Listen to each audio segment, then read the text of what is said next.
बात अब छत्तीसगढ़ की करते हैं। छत्तीसगढ़ का मैनपाट राज्य का शिमला कहा जाता है।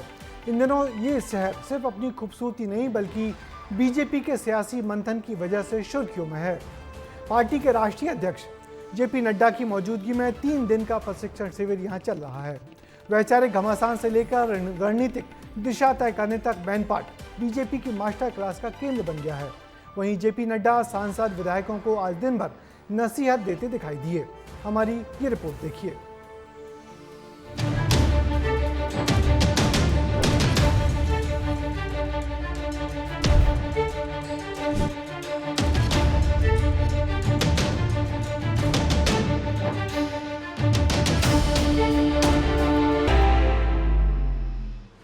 छत्तीसगढ़ का शिमला यानी मैनपाट 3 दिन के लिए बीजेपी के वैचारिक मंथन का मंच बन चुका है। बीजेपी के राष्ट्रीय अध्यक्ष जेपी नड्डा ने इस 3 दिवसीय प्रशिक्षण शिविर का शानदार आगाज किया है। प्रशिक्षण शिविर में शामिल होने के लिए गृह मंत्री के साथ सीएम विष्णुदेव साय ट्रेन से अंबिकापुर पहुंचे। इस शिविर में सीएम समेत 65 सांसद विधायक मौजूद हैं। बीजेपी के दिग्गज इसमें प्रशिक्षण दे रहे हैं, जिसकी शुरुआत राष्ट्रीय अध्यक्ष ने कल्प वृक्ष का पौधा लगाकर की। इस शिविर में मोबाइल फोन पर प्रतिबंध लगाया गया है ताकि बैठक की जानकारी पूरी तरह से गोपनीय रहे। शिविर में नेताओं को देसी लाकड़ा की चटनी परोसी जाएगी। मैनपाट के सुंदर नजारों के बीच नेता योग भी करेंगे। इस वक्त मैनपाट की शांत वादियां रणनीति और प्रशिक्षण का केंद्र बन चुकी हैं, जहां विचारों का मंथन, संवाद का जादू और सीखने का जोश एक साथ देखने को मिल रहा है। हम सभी का सौभाग्य है, राष्ट्रीय अध्यक्ष आदरणीय जगत प्रकाश नड्डा जी का मार्गदर्शन उद्घाटन सत्र में हम सभी को प्राप्त होगा। भारतीय जनता पार्टी के बूथ अध्यक्ष से लेकर राष्ट्रीय अध्यक्ष तक हम सब का ट्रेनिंग होता है और उससे प्रशिक्षण के माध्यम से हम अपने कार्यशैली को भी नियमित कैसे कर रहे हैं उसकी भी चिंता होती है। निश्चित रूप से हम नए विधायकों को यहाँ बहुत लाभ होगा। मैनपाट के लिए गा दीजिए 2-4 लाइन। मैनपाट में तो मैंने बहुत सारे गाने भी किए हैं, यहाँ गाने बहुत शूट किए हैं।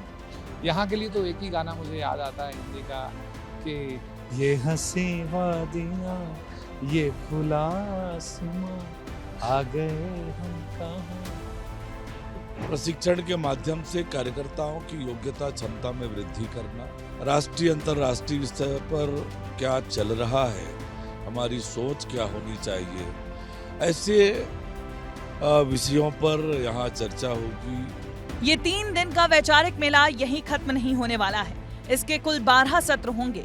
दूसरे दिन केंद्रीय मंत्री शिवराज सिंह चौहान और राष्ट्रीय संगठन के नेता बीएल संतोष जैसे दिग्गज सत्र को संबोधित करेंगे।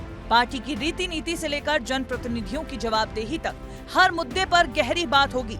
मैनपाट अब सिर्फ टूरिस्ट स्पॉट नहीं बल्कि बीजेपी के वैचारिक तूफान का केंद्र बन चुका है। ब्यूरो रिपोर्ट, विस्तार न्यूज। तो मैनपाट की हरी भरी वादियों में जहां आमतौर पर लोग सुकून की तलाश में आते हैं, वहां बीजेपी अपने रणनीतिक एजेंडे को धार देने में जुटी हुई है। आने वाले चुनाव की तैयारी, संगठनात्मक कसावट और नेतृत्व क्षमता को मजबूत करने की कोशिश की जा रही है। 3 दिन तक चलने वाला ये शिविर पार्टी के लिए कितना कारगर साबित होगा, ये तो वक्त बताएगा। लेकिन फिलहाल बीजेपी की पाठशाला में तमाम माननीयों को अनुशासन का तगड़ा पाठ पढ़ाया जा रहा है।